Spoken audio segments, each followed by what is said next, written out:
ಧರ್ಮಸ್ಥಳ ಪ್ರಕರಣದಲ್ಲಿ ರಾಜಕೀಯ ನಡೀತಿದೆ ಅನ್ನೋದನ್ನು ಮುಖ್ಯಮಂತ್ರಿ ಸಿದ್ದರಾಮಯ್ಯ ಅವರು ಹೇಳಿದರು. ಯಾಕೆ ಅಂದರೆ ಯಾತ್ರೆ ಮತ್ತು ಅದರ ಕ್ಷೇತ್ರದ ಪರವಾಗಿ ನಿಲ್ಲುವ ಮೂಲಕ ರಾಜಕೀಯವಾಗಿ ಅದನ್ನು ದಾಳವಾಗಿ ಬಳಸ್ಕೊಳ್ಳೋದು ಸರಿಯಲ್ಲ ಅಂದಿದ್ರು.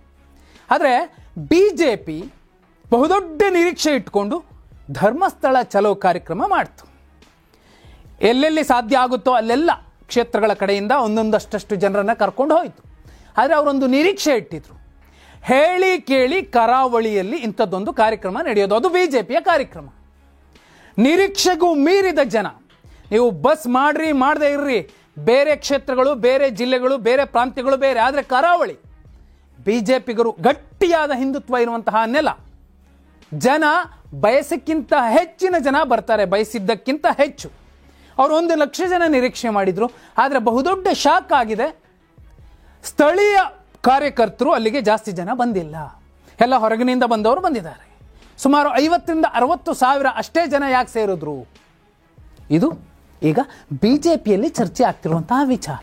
ಹೌದು, SIT ರಚನೆ ಮಾಡಿದ್ದನ್ನು ಒಪ್ತೀವಿ, ಸತ್ಯಾಸತ್ಯತೆ ಹೊರಗೆ ಬರಬೇಕು, ಎಲ್ಲವೂ ಸರಿಯಾದರೆ SIT ರಚನೆ ಆದಮೇಲೆ ತನಿಖೆ ಆಗೋ ಸಂದರ್ಭದಲ್ಲಿ ಅಪಪ್ರಚಾರಗಳು ನಡೀತಿವೆ, ಅದನ್ನು ನಾವು ಸಹಿಸೋದಿಲ್ಲ ಅನ್ನೋದನ್ನ ವಿಜೇಂದ್ರ ಅವರು ಹೇಳಿದ್ರು.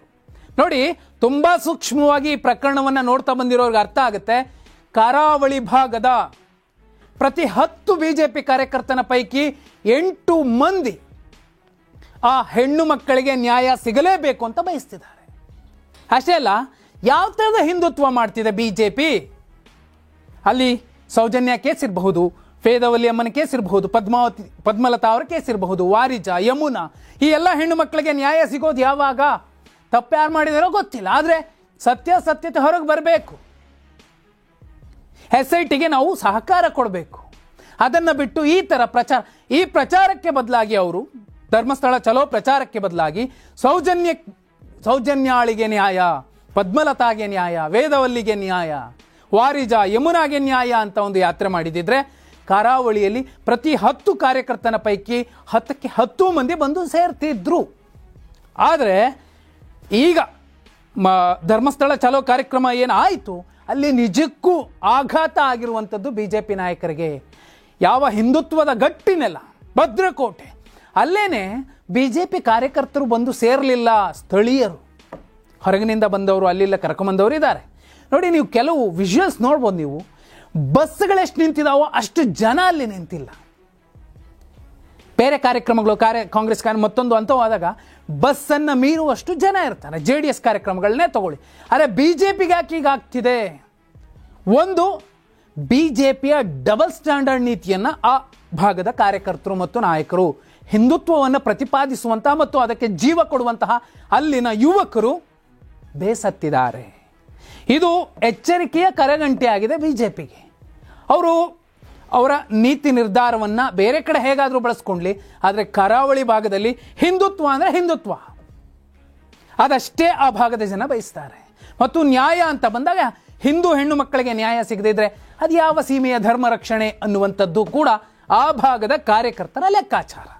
ಅಲ್ಲಿಗೆ 1 ಲಕ್ಷ ಜನ ಸೇರಿಸ್ತೀವಿ ಅಂತ ಹೋಗಿದ್ದಂತಹ BJP ಒಂದು ಕ್ಷೇತ್ರಕ್ಕೆ ಹೋಗಿ ಬಂದಿದ್ದು ಒಳ್ಳೆಯ ಕೆಲಸ, ಆ ಕ್ಷೇತ್ರದ ಪರವಾಗಿ ನಿಂತಿರುವದ್ದು ಒಳ್ಳೆಯ ಕೆಲಸ.